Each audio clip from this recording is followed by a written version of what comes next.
So there's been a great disturbance in the force within the Boruto community, which actually not even just the Boruto community, but this person has disrupted the peace within the JJK community as well. But I'm not a JJK channel or too knowledgeable about JJK to even argue my points on it. But about Boruto, I'm all for the smoke with delusional people who have zero understanding of the verse. So let's get into this, shall we? Now, allow me to introduce you to this human here. If you aren't familiar with her, I don't blame you, I wish I wasn't either, but unfortunately I had to witness the atrocities she posted, so you will too. Fair warning going forward, these get extremely frustrating to listen to, and actually worse as she posts more, and even towards the end, she just gets straight up racist for no reason, and then doubles down on it. But yeah, just a warning, guys. Here is the first video she made that kicked off everything with some gigantic text saying, Boruto is a horrible sequel to Naruto. So let's hear what she has to say. Boruto is unwatchable as a continuation series because it is so antithetical to so much of what we learned in Naruto. Let's wake this up. First. Okay, so I'm already gonna pause because she said, and I quote, Boruto is unwatchable as a continuation series because it is so antithetical to so much of what we learned in Naruto. For those of you who are unaware of what antithetical means, it's basically a fancy way of saying something contradicts another thing. So please keep this in mind because she uses this antithetical word like she just unlocked a new vocabulary DLC. First, I want to talk about Sarada's design. Because why does she need glasses? In Naruto, they tell us that the Uchihas start out with great vision, but overuse of the Sharingan is what causes them to go blind over time. She's young and her Sharingan hasn't even been activated, so why doesn't she have great vision? Now, at first, it seemed like they were going to set it up that Karin was her mom, and I was like, okay, this actually makes perfect sense. But then they were like, no, it's actually Sakura. So then it went back to being confusing and opposite of what we learned in Naruto. Another thing that's... Okay, nothing new here. We get the Sarada glasses complaint, so let me rebuttal to her. Nowhere in the Naruto or Boruto manga does it say that Uchihas start off with great vision or that their regular eyesight is perfect off rip. Like, genuinely, that is not a thing. She deadass made that up and convinced herself that it was true just so she has a reason to complain about Sarada's design. If anything, the fact that she has a Sharingan and a Mangekyo now would make her eyesight worse, so there's really no argument to be made for the plain eyes of an Uchiha to be better than anyone else. They are not immune to having bad eyesight. Opposite of what we learned in Naruto is Naruto losing Kurama and still surviving. Like, one, that should have killed him, and two, after Kurama is like gone from his body, Sakura runs a test and is like, oh yes, now you... Okay. Gonna have to clear my throat for this one. Naruto not dying when Kurama left him is very simple to understand. Back in Naruto, if the Biju is forcefully extracted, you die. And you die because not only is a large amount of chakra being ripped out of you, but the shock and damage it puts on your body is enough to end a life. But in Naruto's case, no chakra was ripped or pulled or forced out of his body. Instead, like it was explained in the manga, Kurama uses his chakra and Naruto's to create a whole new type of energy that is separate from chakra, and that evaporates after use and it doesn't get restored until Kurama dies, which doesn't put any of that yanking or extraction stress onto the 7th. It's completely different scenarios which, unless you're an absolute donut, you would understand. The same way pulling the plug on someone's life support would end them, pulling a Biju from someone would give them that same fate. Have the same amount of chakra as a normal person, but the whole point of the Uzumakis being the Jinchurikis was because the Uzumaki clan already had more chakra than the average person. That's how Nagato is able to master the Rinnegan. That is how Karin can like rejuvenate people with just a bite. So now you're trying to tell me that Naruto is the only Uzumaki who does not have excess chakra just because Kurama is gone? Is exactly opposite of what we learned in Naruto. I think this is what sometimes happens in... Okay, I'll pause it there. Now, for the Sakura point she's bringing up, That's not even canon, it's not in the manga, so it is useless, but Kurama does say that Naruto won't have superhuman strength anymore because of this, which this term superhuman is comparative to everything else in the verse. Kurama's not saying he's gonna be like you or me or random fodder ninja because for one, he still has sage mode, which does mean he has more chakra than like most people. You need a large chakra supply in order to even enter and learn sage mode, but that sage mode, which does give him superhuman strength regardless, so that's just kind of a useless point she's bringing up. And two, with the way chakra control works with amping oneself, he is still stronger than basically every other human he was before. Once again, the Sakura testing isn't manga canon, so it doesn't even matter, and if it did, Naruto only lost Kurama's chakra and not his own, so his chakra supply is still greater than every other person basically. Oh, and by the way, just to add on, Naruto wasn't made a Jinchuriki because he was an Uzumaki, but because he was Minato's son and was put in a bad position, which made him the best option. Right? When you set up these characters that are so strong, and you could even argue maybe a little bit overpowered, and you want to create the next generation as surpassing them, sometimes you need to go back and depower the original characters. And I think that's what's happening in Boruto, and that's what makes it very unwatchable for people who really loved Boruto. Unwatchable. As a continuation series, it just doesn't work. And I've said it before and I'll say it again, if Masashi Kishimoto was actually a good writer, we would have went back in time instead of forward in time. We would have gotten Minato.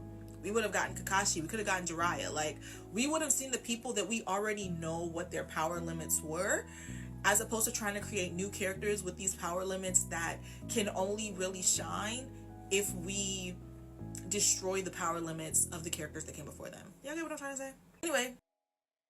You heard it here first, boys. Masashi Kishimoto is not a good writer because he didn't write a story about characters we already know the lives of and what happens to them. Imagine the hype we'd feel when the Jiraiya series abruptly ends with him fighting pain, or how sick the leaks would be on the chapters leading up to Obito's death. Imagine seeing him under that rock when he's supposed to be dying when you already know for a fact he isn't, or the huge plot twist that Itachi is a good guy all along. This is the stupidest critique I've heard in my life. You really expect someone to write a story with no stakes and about characters that we already know what's going on. That is moronic. And yeah, that is all for video number 1. And like I said, it only gets worse, so let's check out the following TikTok she made, which is this one right here. Oh, I don't have volume. Wake it back up. I said Boruto is unwatchable as a continuation series because it is antithetical to so much of what we learned in Naruto. Y'all heard Boruto is trash. Not the same thing at all. I said the Uchiha are known for having great vision and...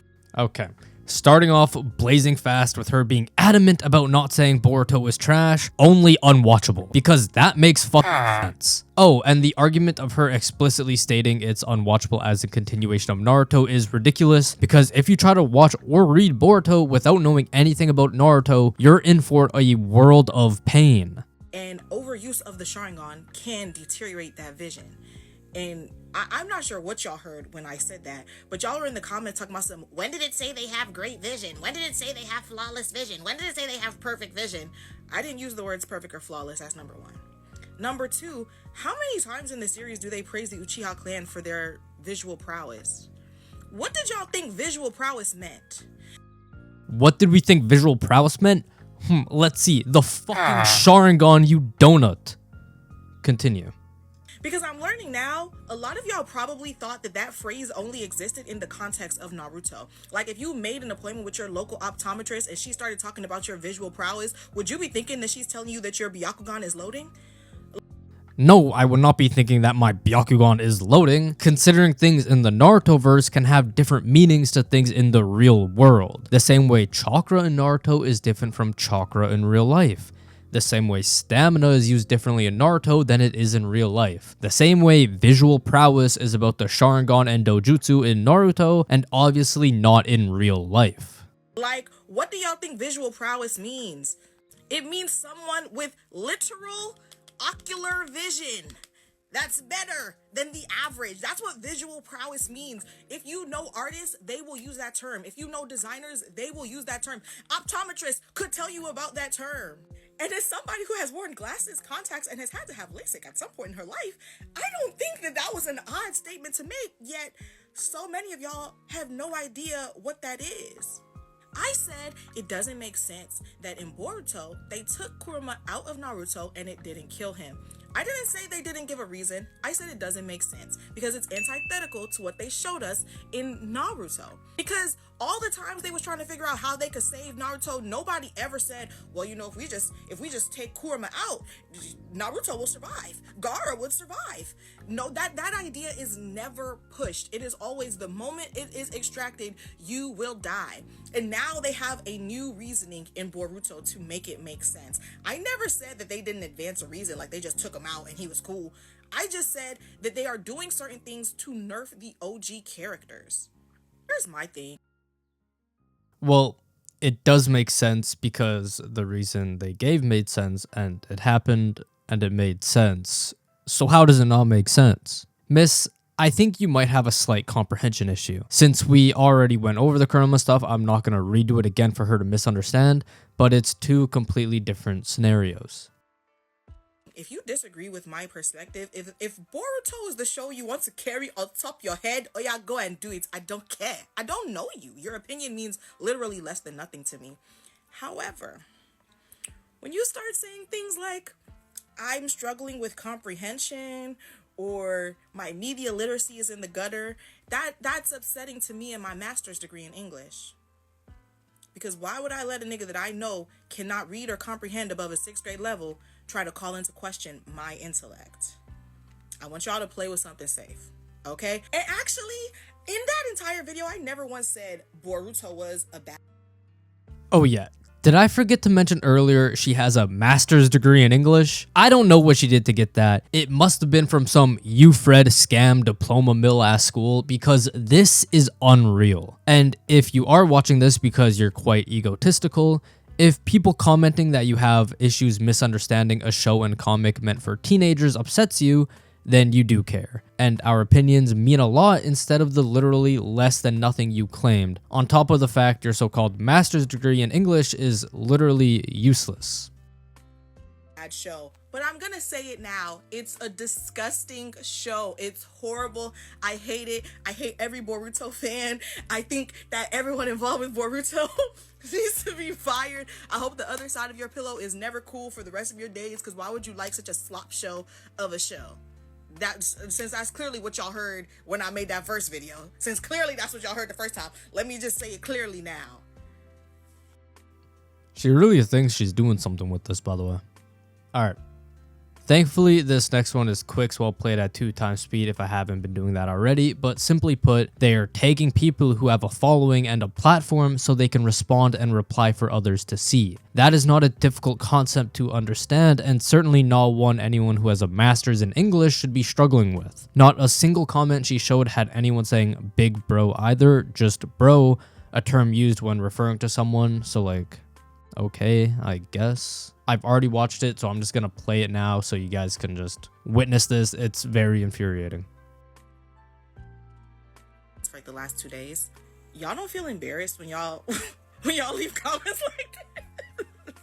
Y'all don't feel embarrassed that you can't stand on your own argument about something as mundane as an opinion on anime that you gotta tag in the big bro?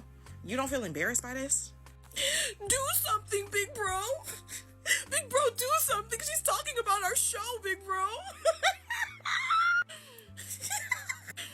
Big bro, I'm so tired, bro. They can't keep getting away with this. She's talking about our show, big bro. What? What? Chop, chop, debunk? I hope whoever is on the other side of these mentions is cussing y'all out. Because is y'all cool? And the crazy thing is, y'all will leave a comment, I'll eat you up in the comments, and then y'all circle back to tag somebody else in. Y'all don't feel embarrassed. Are you not embarrassed? This is very embarrassing. Like, y'all need to tighten up. I would never in my life. Please, big bro. Sorry. Y'all don't understand. It does not take much to activate my ego. But when y'all... Oh, trust me. We know. We can tell. Run and do stuff like this, and then y'all will tag me in that person's video, and the comments don't even be agreeing with the person in the video. It just be, you got her, big bro. Good job, big bro. You got y'all are so You got her is literally a fucking agreement. What on God's green earth is this stupidity that's going on right now? much cornball. The girlies never give this kind of energy. It's always the dudes. Like, y'all not embarrassed for real? That's crazy. Yeah. Let's just go next. And this is going to be the least hottest take of the month. This dude has made 2 videos about me in the last 2 days. That's how he spent his weekend, waking up every morning thinking about little old me. And normally I wouldn't even mind that. I love a fan. We love a fanatic over here. However, he's been taking my videos and my comments out of context to try to recreate the narrative of what I'm saying for his audience. So let's go through it step by step. But first, let me say I cannot believe y'all are making me put this much energy into Boruto of all shows, but let's get into it. The Uchiha clan is known for its visual prowess. If you don't know what visual prowess means, you should go look it up. That is a term that exists outside of Naruto. Now, the entire clan is known for its visual prowess, despite not everyone in the clan being able to activate the Sharingan.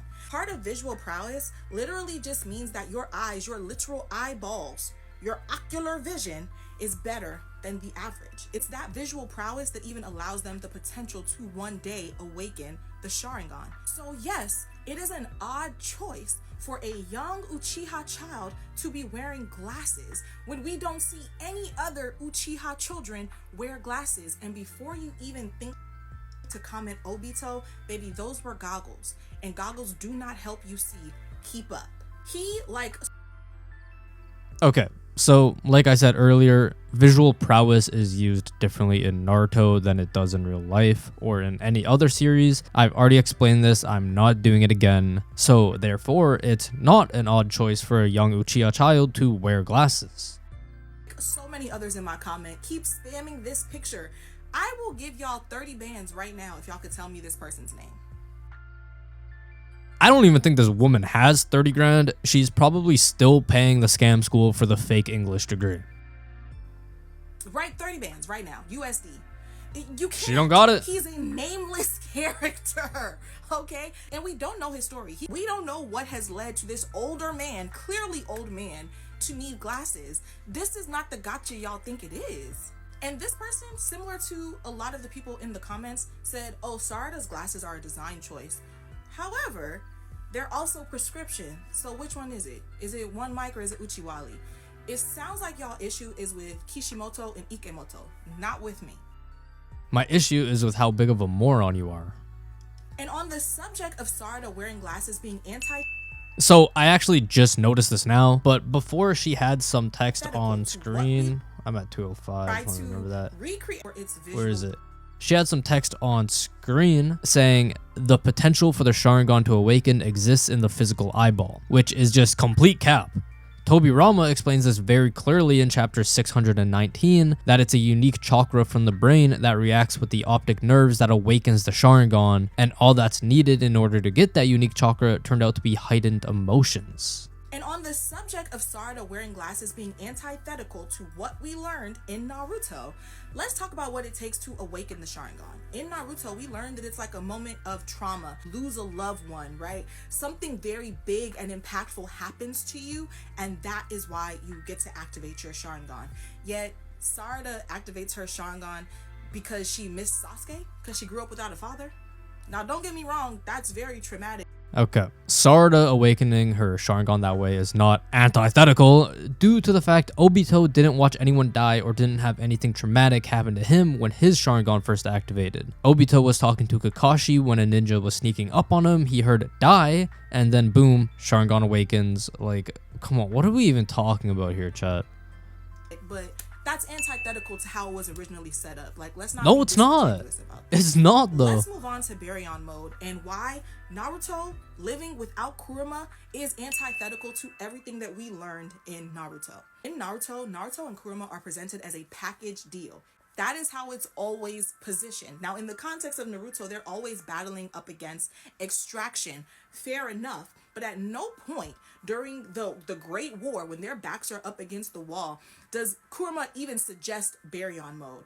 Like, hey, I have this one trick pony in my sleeve. We can pull this out right now. You're going to lose me, but we're going to win this war. Mind you, this was the greatest battle of his life at this point. And that is never advanced as an idea or as a possibility. It's not advanced as an idea until Boruto. Why? Because back to my original point, as a sequel, it needs to make the original characters less strong to make the new characters seem stronger by comparison. After Kurama is out.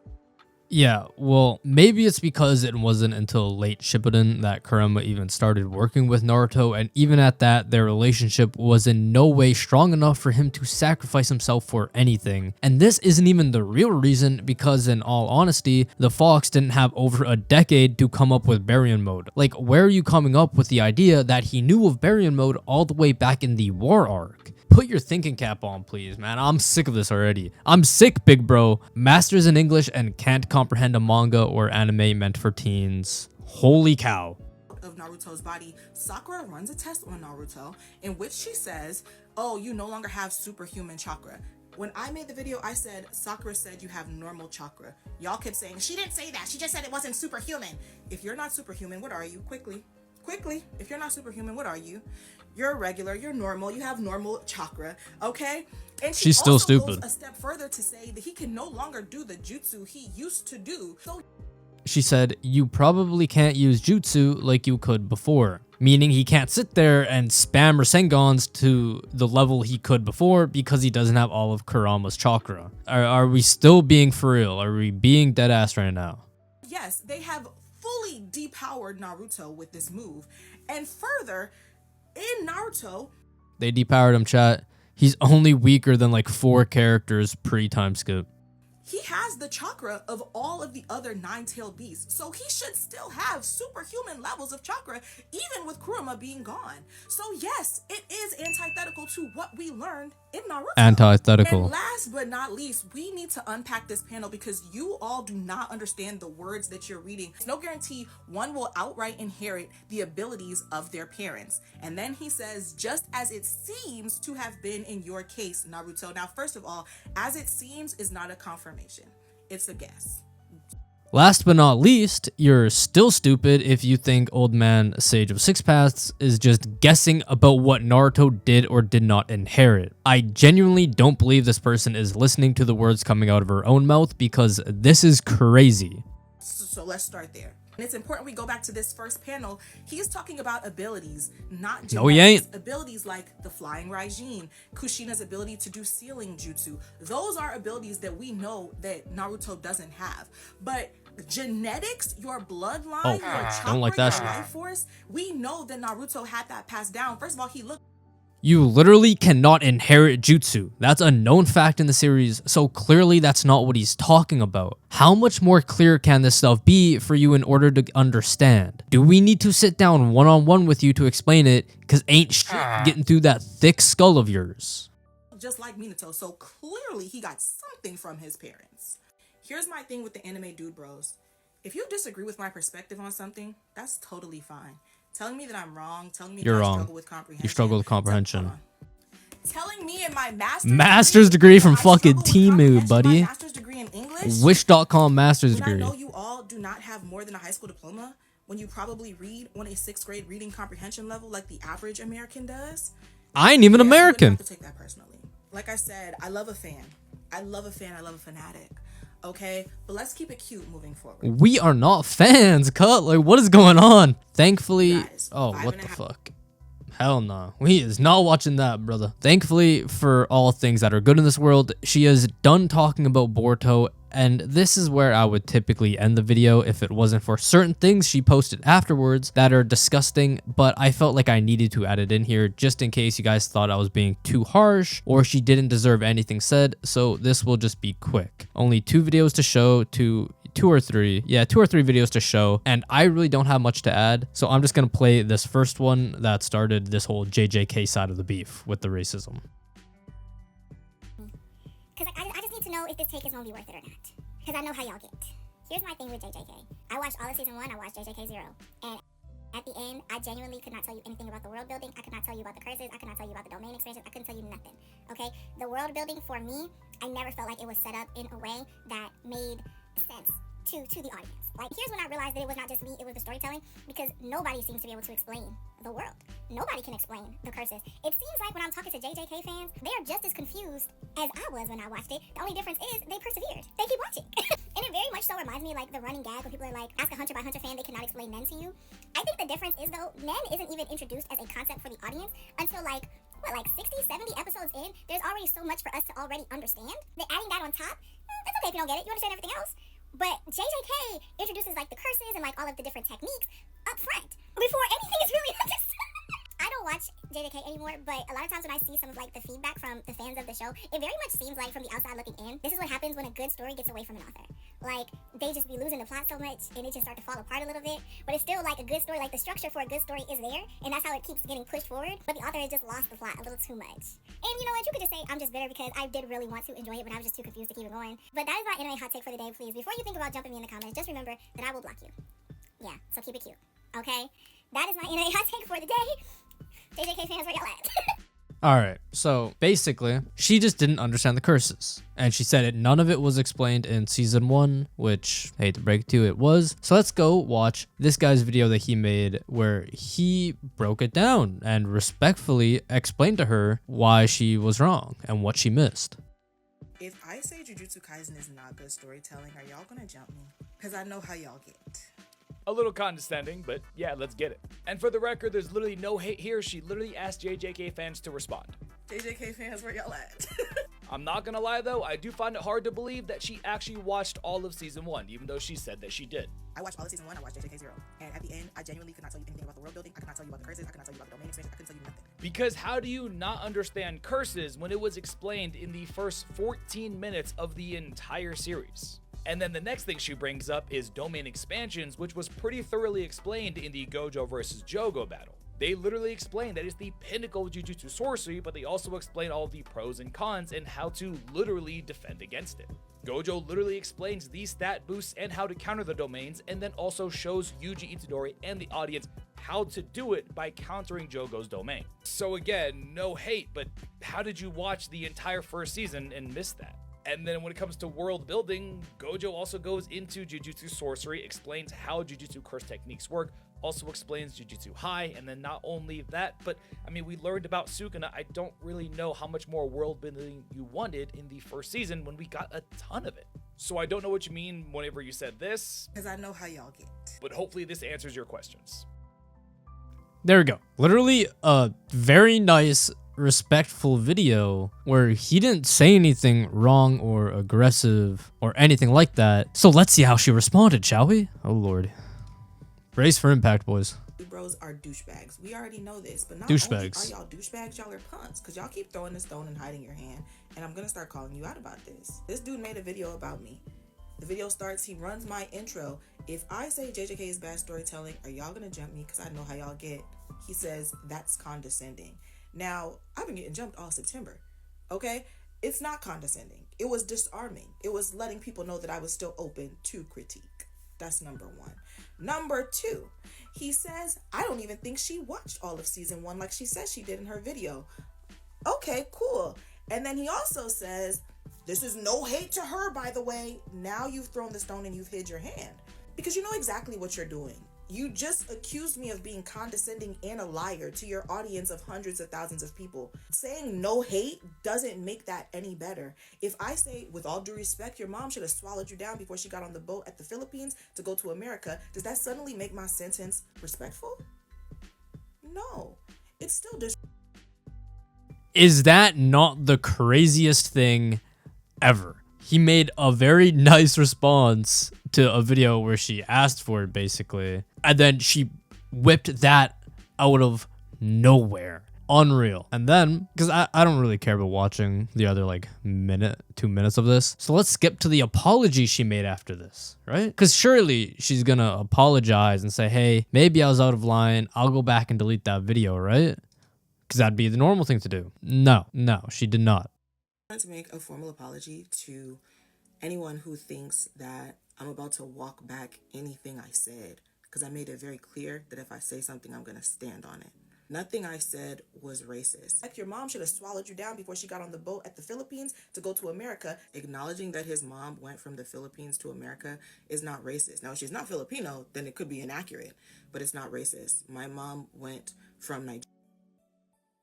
Because you know exactly what you're doing. You just accused me of being condescending and a liar to your audience of hundreds of thousands of people. Saying no hate doesn't make that any better. If I Say, with all due respect, your mom should have swallowed you down before she got on the boat at the Philippines to go to America, does that suddenly make my sentence respectful?